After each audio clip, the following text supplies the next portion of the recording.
உங்களுடைய மாத ஊதியம் என்ன, நீங்கள் அதை என்ன பண்ணுறீங்க? ஆக்சுவலாக அரசாங்கம் எனக்கு கொடுக்கறது 1,50,000 ரூபா சம்பளம் கொடுக்குறாங்க. 1,50,000 நான் கட்சியில் தான் கொடுக்குறேன். கட்சி எனக்கு மாதம் 11,250 ரூபா சம்பளம் கொடுக்குறாங்க. அதை வச்சு தான் என்னுடைய குடும்பத்தை நான் வந்து பாதுகாக்கிறேன். காரணம் என்னன்னு சொன்னால், நான் சட்டப்பேரவை உறுப்பினராக தேர்வு பண்ணுறதுக்கு யாருக்கும் நான் குவார்ட்டர் வாங்கி கொடுக்கல, பிரியாணி வாங்கி கொடுக்கல, பரிசு பொருட்கள் கொடுக்கல, ஓட்டுக்கு காசு கொடுக்கல.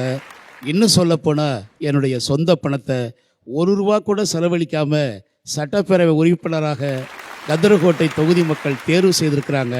அதற்கு பெரிய நான் மகிழ்ச்சியை தெரிவிக்கிறேன்.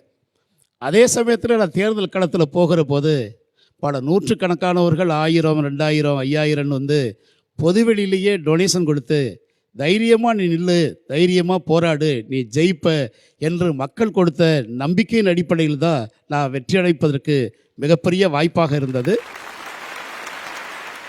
அரசாங்கம் கொடுக்க எம்எல்ஏ அப்படிங்கிற பதவிக்கு உங்களுக்கு அரசாங்கம் கொடுக்கக்கூடிய ஊதியம் வந்து 1,05,000 ரூபாய்.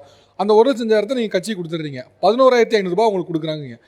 அதை வைத்து போதுமானதாக இருக்கா? நீங்கள் உங்களுக்கு புரிஞ்சுக்க முடியுது, உங்கள் மனைவியோ இல்லை மற்றவங்களோ என்ன சொல்கிறாங்க இதை பற்றி? 1,00,000 ரூபா வருது, 1,00,000 ரூபாயும் கொடுத்துட்றீங்க, 11,000 வச்சு குடும்பம் நடத்தணுங்கிறத மனைவி என்ன சொல்கிறாங்க, உற்ற உறவினர்கள் என்ன சொல்கிறாங்க? உங்களுக்கு 11,000 ரூபா போதுமானதாக இருக்கா? எனக்கு 11,250 ரூபாங்கிறது போதுமானது.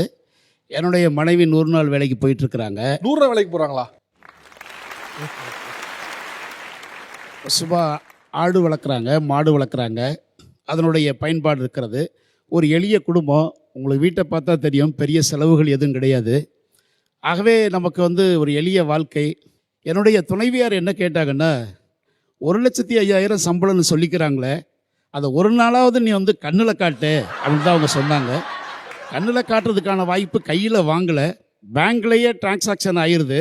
ஆகவே பேங்க் மூலமே கையெழுத்து போட்டு கொடுத்துறதுனால அது கட்சிக்கு போயிடுதுன்னு சொன்னாங்க. சொன்ன உடனே அவங்க ஒரு மகிழ்ச்சி தான்.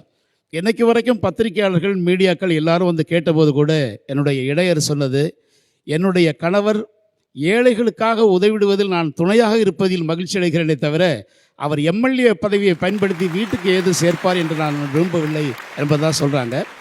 ஆகவே அந்த 1,05,000 கட்சிக்கு கொடுக்குற போது டிரைவர், உதவியாளர், கட்சியே ஒரு கார் வாங்கி கொடுத்து மக்களுக்கு சேவை பண்ணுவதற்கு உதவி பண்ணியிருக்கிறாங்க. என்னைய விட என்னுடைய டிரைவருக்கு சம்பளம் அதிகம், என்னைய விட என்னுடைய உதவியாளருக்கு சம்பளம் அதிகம் கட்சி கொடுக்கிறது. அதை நான் மகிழ்ச்சியோடு ஏற்றுக்கொண்டு தான் 11,250 வைத்து என்னுடைய துணைவியார் சிறுக சிறுக கிடைக்கிற உதவிகளை வைத்து ஒரு எளிய வாழ்க்கை. நான் சட்டப்பேரவையில் பேசுகிற போது கூட என்ன சொன்னேன்னா, அந்தியோதய அன்ன யோஜனா திட்டத்தில் மாதம் 35 கிலோ அரிசி வாங்குகிற ஒரு ஏழை குடும்பத்தை சார்ந்தவன் ஒரு 100 ஆண்டு பாரம்பரியம் கொண்ட சட்டப்பேரவைக்குள் வந்திருப்பதை நான் மகிழ்ச்சியோடு பார்க்கிறேன் என்று தான் தெரிவித்தேன். பொதுவாக சிறப்பு விருந்தினர்கள் அப்படின்னா வந்து ஃப்ளைட்லேயோ இல்லை இதுலையோ வந்து நம்ம வந்து பார்ப்பாங்க, தண்ணி காரில் வரதை பார்ப்போம். இப்போ அவர் ஊர்லேருந்து எப்படி வந்தார் அப்படின்னா, ஊர்லேருந்து ட்ரெயின் பிடிச்சி சென்னை வந்துட்டு, சென்னையிலேருந்து அரசு பஸ்ஸை பிடிச்சி கவர்மெண்ட் எம்எல்ஏ ஹாஸ்டலுக்கு போய் தங்கிட்டு அங்கேருந்து கார் வச்சு நிகழ்வுக்கு வந்தார்.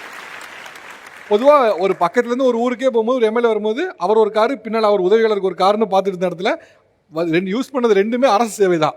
மேலே பெரிய விஷயம் சார். தேங்க்யூ. நன்றி சார். நன்றி சார். இது போன்ற நல்ல தகவல்களை உங்களுக்காக நான் பதிவு செய்கிறேன். பிடித்திருந்தால் லைக் பண்ணுங்கள், ஷேர் பண்ணுங்கள், கமெண்ட் பண்ணுங்கள், மறக்காமல் சப்ஸ்கிரைப் பண்ணுங்கள், பக்கத்தில் இருக்கிற பெல் ஐக்கனை கிளிக் பண்ணுங்கள். நன்றி, வணக்கம்.